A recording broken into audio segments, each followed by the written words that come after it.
Hey guys, welcome back. This is Double Cube Tutorials, and today we're going to be learning to do something cool in Cinema 4D. We're going to be modeling a cool shock absorber. So let me just show you what we're going to be creating. So this is what we're going to be creating. I won't be doing the texturing because it's a pretty simple technique of texturing, but if you guys do want the tutorial, please let me know. Drop in a comment and I shall make a tutorial for the texturing. So we'll be using the Helix Spline for this, and we're going to be using some simple modeling techniques over here, and that's how we're going to go and finish and make this stuff. So the original credits would go to Yak, and he made a speed art on the shock absorber, so I just followed their speed art and I made it. So let's see how it was created. So here I am in a new project, and the first thing we want to do is we want to go change the render settings. So 1280 by 720.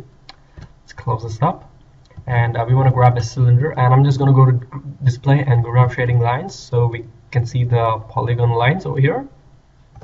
So the first thing we want to do is we want to go and make this editable, or we can press C on the keyboard. Then we're going to go to the polygon mode, and we're going to select all these polygons, select the live selection tool and all these polygons, and I'm going to, in the Y, I'm going to set that to 140. So now since we have this problem, what we're going to do is we're going to Control Z it, we're going to press Control A, select all the polygons and choose optimize, and then we can select only these top polygons, and we can probably extrude them. Okay, so we can press D on the keyboard or right click and choose extrude, and we can set the offset to 40, and here in the size I'm going to set the X and the Z size to 70. Okay, and then I'm going to press extrude. I'm going to hold click and drag and extrude it again to 30 centimeters, and then we want to go and grab a cylinder, and we want to set the orientation to plus X or plus Z, that will do, and we want to just drag up to somewhere around there, so kind of it's touching the top of the cylinder. So I'm going to go and set this to 175. Actually, let's set that to there. That's looking good. Actually, let's actually set it to 175. No. Okay, and once we have that, we want to connect these two objects. So what we're going to do is we want to go and choose a bool, and we're going to drag these two inside the bool, and here we can set the mode to A union B, and then we can hit C on the keyboard to make it editable. Then we can select all and choose right click and choose connect objects plus delete. Okay, now let's go into the loop edge mode, and we want to press UL on the keyboard, which gives us the loop selection, and we want to select this loop right over there, this edge, and we want to go to tools, mesh, I guess, commands, edge to spline. So now we have this single spline over here. Now to make it look in 3D, we want to go and choose a sweeteners. We want to drag the bool spline inside the sweeteners, and then we want to go and choose a circle spline. We want to drag this in as well, and we want to set the radius to say something around 5. So now we can see this is kind of wrapped around, so we can reduce the radius to say something like 2, and here we can set the intermediate points to uniform. And if we go back to our graph shading, we can see there is some nice edging, and we can increase the number. Let's see, let's set this to subdivided, and increase the angle, maximum length. Seems that it's probably not working. Okay, let's say the intermediate. Okay, that does not matter. Let's drag this in a hyperobs and see. No change as well.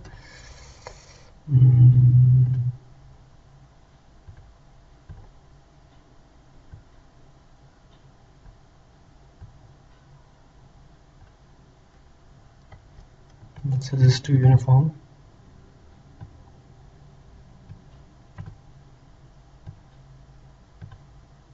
Okay, so we want to set this to the spline to B spline, and then now we have a very smooth rounding. We can increase the number. Sorry, this thing keeps popping up. Okay. Okay, so the next step is to go and can delete this. Let's choose this cylinder, and we can go to the point mode, sorry, the polygon mode, and we're going to select all these points, and we're going to hold down shift and select all these points, and then we want to press I on the keyboard to get the extrude inner, and we're going to extrude it with offset of 5, and then we want to press D on the keyboard to get an extrude tool, and we want to set the offset to 10. So we're going to set this to -10, and then let's actually set this to around -5. That would do. And then we want to press I on the keyboard again, and this time we want to set the offset to 12, and we want to press D on the keyboard again, by D on the keyboard to get the extrude tool, and we want to extrude this with an offset of +5. Okay, and then we want to press I on the keyboard again to reduce it, and we want to set this offset to 10. Actually, let's set this to 5 as well, and then we want to press D on the keyboard, and we want to extrude this back way in until you can see it intersecting. So just about there, and then we want to hit delete on the keyboard. So now we have this nice round shape, this with good edges and all that. Okay, and then now we want to start doing some more editing. So let's say, okay, so if we go and drop this whole thing into subdivision surface, we see that there is a hell of rounding over there, which we do not want. We want it to have some sharp rounding, so let's uncheck this off. And here in the bool, if we go to the edge mode and press EUL and choose loop, we can select this, and we can press, you can get to the bevel tool, and we can bevel this thing up. Let's give it an offset of 1 with subdivision of probably 3, let's say, and let's do the same thing here. Let's select this, let's do the bevel tool and hit apply, and then excuse me, sorry about that. We can press UL, and we can select all these edges, okay, and we could even go back and select these edges as well. Select these edges.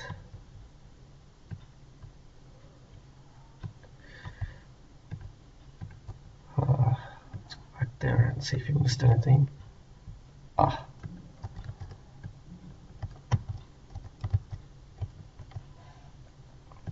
These edges, and then we can press MS again and bevel it with an offset of 1. Okay, and then now when we put on a subdivision surface, we can see that we have some nice rounding.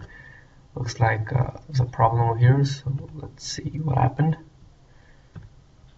Okay, so we just want to, okay, and press UL, and we want to select the correct ones over here.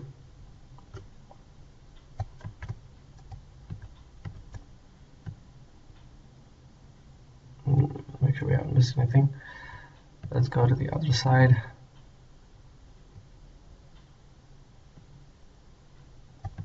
Okay, and now we can bevel it. Okay, and then now let's put on the subdivision surface. Now we see we have this crazy thing. So what we want to do is we want to select these polygons over here, and then we want to hit D on the keyboard, and we want to set the offset to say around 15, or let's let's say 30, and then we want to go and press UL on the keyboard, and we want to select this loop over here, and we're going to press D on the keyboard, extrude it. Let's give it an offset of 10. Okay, and we want to select these polygons once again, so we can press UL and we can select these polygons and these polygons. We can press D again, give it a similar offset of 30, and here we can select these. Oops, this remains as 30, and we can press UL on the keyboard again to get the loop selection. We can select that loop, and we can press D on the keyboard, and we can set the offset to 45, and we want to press UL in the edge mode, and we want to select this loop over here and this loop over here, and we want, with the live selection tool, we just want to bring these two down slightly, so it gives it a nice edge. And we want to go press UL again, and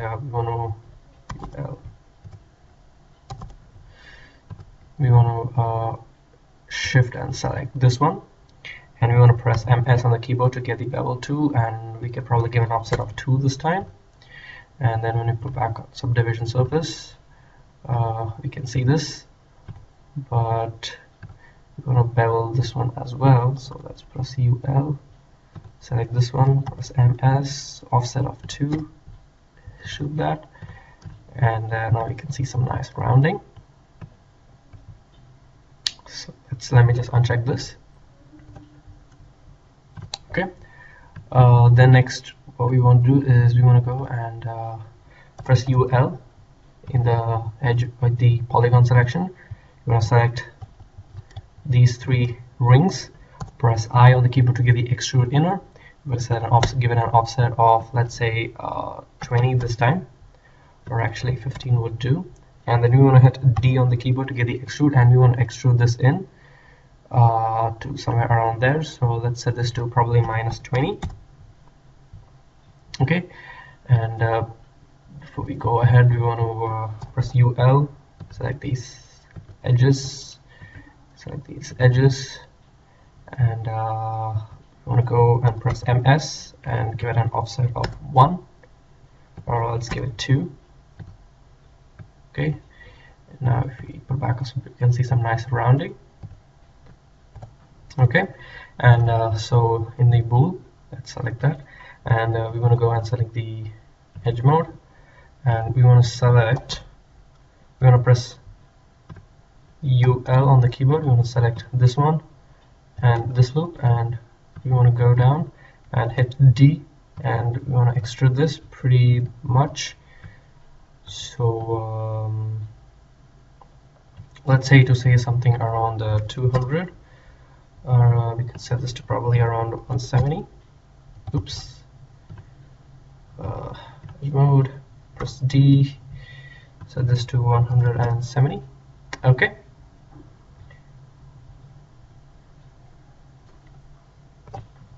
And then we want to go and press UL. We want to select this edge, and we want to press D on the keyboard, and we want to scale this in to somewhere like that. And then we want to go and choose these polygons, and we're going to press D, give it an offset of 5, press I, give it an offset of 5, and press D and give it a negative offset of -5. Okay, and then we can press UL on the keyboard. We can select this edge, this edge, this edge, this edge, and we can press MS, and we can give it an offset of 1 probably. Okay, and let's zoom out back and see what we have. We have some nice edging over here. So next, let's grab a cylinder.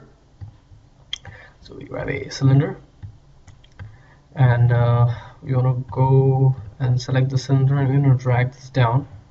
So here in the properties,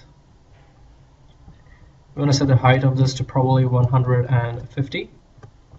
Let's actually set the height to 200. Let's keep it like that, and we're going to set the radius down to 20.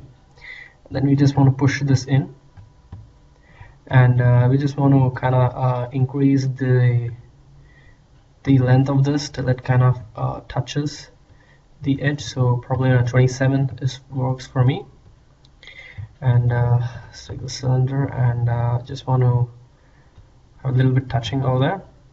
Okay, that's brilliant.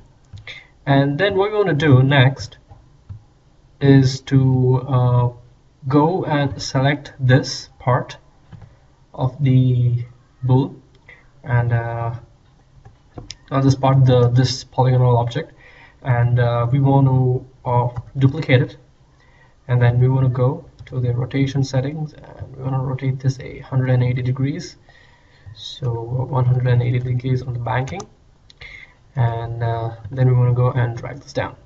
Okay, now one thing we would want to do is we want to come here, and we want to go to the polygonal tool, and we want to delete all these polygons. So we can actually go and choose the rectangular selection, select all these polygons and delete. Okay, let's uncheck only select visible elements. We select all these polygons and hit delete. Okay, and here we can zoom in, and in the points mode we can right click, choose close polygonal hole, and we can click here to close this polygonal hole. Okay, next let's select this polygon, and we want to extrude it, and we want to extrude it to say something around 30 on the offset, and we want to set the X and the Z size to 60 each. Okay, and let's actually see if we can subdivide this thing. So if we go here into our edge mode, okay, the polygon, and let's try to go and subdivide. No, that looks bad. Just Control Z that. Okay, well actually let's see if it does create a problem, or else we can fix that later anyways. Okay, and then we want to select this whole object, and we want to drag it up. Oh, you know, actually let's Z that, and let's create the polygons. So we want to go here, choose a point tool, press K on the keyboard to get the knife tool, and then we want to start joining these stuff. Okay, so let's take this point, and we want to start joining these points. Sorry, that thing keeps popping up.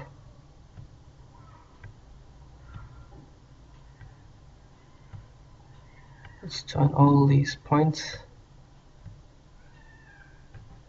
Okay, well, I paused the video and I joined all the points. Now we can see these there are extra points over here, so I'm just going to press Ctrl A and hit optimize, and we get rid of those points. Okay. The next thing we can do is we can extrude inner by pressing I, and let's set the offset to 5, and we're going to press D on the keyboard, give an offset of -5, and then we can go to the edge mode. We can press UL to get the loop selection. We want to select all these loops, this one and this one, and we're going to press MS to get the bevel tool. Let's give it an offset of 1, and then we can go and take this dude and move him up. Okay, so until he fits. So since that we can see that he is not fitting properly over here, we can go back to our, we can go and we can select these polygons,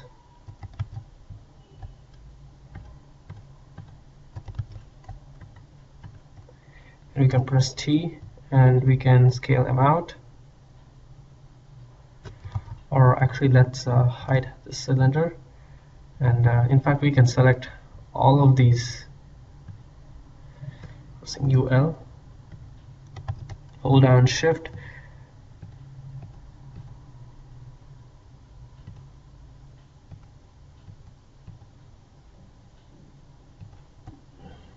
Okay, and you uncheck the cylinder. Let's zoom back, and then we want to hit T, and then we want to scale up this guy. Okay, so now it looks like he's sitting there in just fine.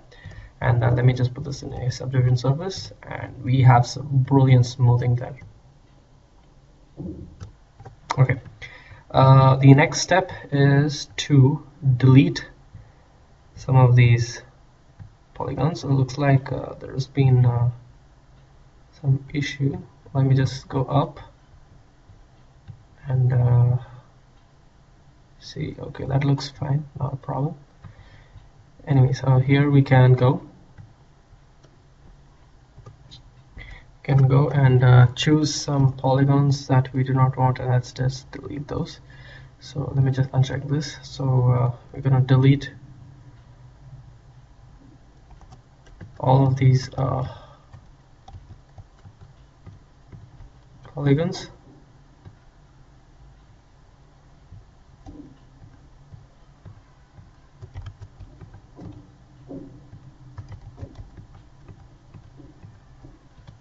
Delete, delete. Looks like these were extruded by mistake, which is making it look pretty ugly, but it's too late now for me to change it. But hopefully yours wouldn't have been edited unnecessarily. Anyways, so we can go and we can take this part. We can go to mesh, axis center, and center axis 2.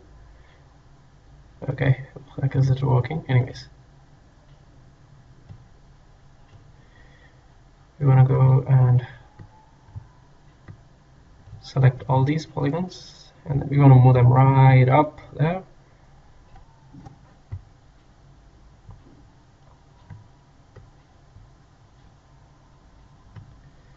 Yeah, and we just want to delete some of these polygons over here, these thin ones. Delete. Okay, and now we want to start merging these. So okay, now we want to join these two edges. So all we can do is we can select them by pressing UL on the keyboard, and then we want to go right click and we want to choose stitch and sew, and then we will just hold on to one edge and drop it onto the other, and boom, it gets joined. And then of course we will need to right click and choose bevel, give it an offset of 2, and just to get some nice rounding. And this looks pretty crappy, but I told you I can't change it now. And if you put back a subdivision surface, we see there's a nice rounding over there. And next we can go and get a helix spline. And here in this helix spline we want to make a few settings. So on the plane we want to set that to XZ. Let's bring this down, and actually, you know what, this cylinder, let's increase the height of this to say something around 300, make it a little bit more bigger. And we're going to take this subdivision surface and bring that down. Okay, looks pretty big. I think that should do. Here in the helix, we're going to set the start radius to 80 and radius to 80 and angle to 3400 to give it a more number of joints or springs thingy. And you want to set the height to say something like 550, and then we want to bring this down, and we want to make sure that it is not coming over the object. So what we can do is we can reduce down the end angle. Oops, let's bring this one up, and then we can start reducing down the height. Okay, that looks perfect. And then we can go and get a sweep NURBS, and then we can drop the helix inside the sweep NURBS, then get a circle, take the circle, put inside the helix, and then we can reduce the height, radius of this to say something like 20. Let's set this to 10, I would say. Yeah, 10 looks good. 10 is decent. Okay, and actually we can reduce that down to 8. And then there you go, that is our shock absorber. So if you do want the tutorial for the texturing, just drop in a comment and I should make a separate video for that. But this is how to model the shock absorber, and thank you very much again for watching, guys, and hope to see you in a new tutorial. But do not forget to like, share, comment, and subscribe. Goodbye and have a great day.